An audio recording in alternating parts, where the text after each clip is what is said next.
এটা রিমাইন্ডার আল্লাহ এই সূরার ভিতরে দিয়েছেন যে তোমাদেরকে ফিরে যেতে হবে, এই লোভ লালসা ছেড়ে দাও।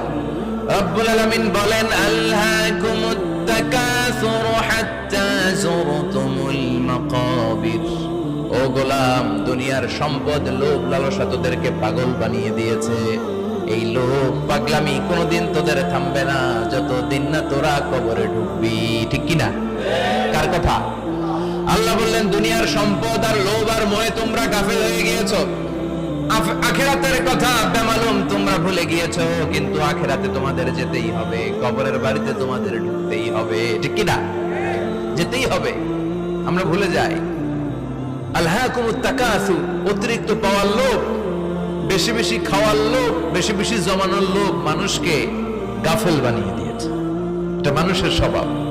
আরো চাই, আরো চাই, এই স্বভাবটা আছে না নাই?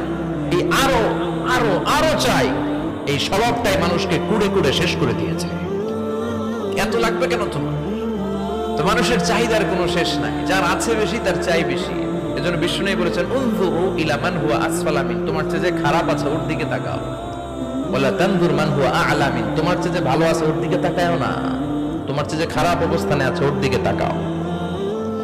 অনেকে নিজের অবস্থান নিয়ে সুখী না, এরকম আছে না নাই? আল্লাহ আমার এটা দিল না রে, ওইটা দিল না রে, পাইলাম না রে, কিচ্ছু হয় না, কি করবো জীবন, হতাশ। আসলে আছে কিন্তু অনেক, কিন্তু শুকরিয়া নাই, টাকা। ঠিক কিনা? নিজের অবস্থান নিয়ে সুখী না, কিন্তু অনেক লোক আছে তারা আপনার অবস্থানে পৌঁছতে চায়। তাদের দিকে তাকিয়ে দেখেন, আপনি যে অবস্থানে আছেন এই অবস্থানে পৌঁছাটা অনেকের কাছে স্বপ্ন। তারা প্রতিনিয়ত সংগ্রাম আর স্ট্রাগল করে যাচ্ছে আপনার অবস্থানে পৌঁছতে, আর আপনি এটা নিয়ে সন্তুষ্ট না।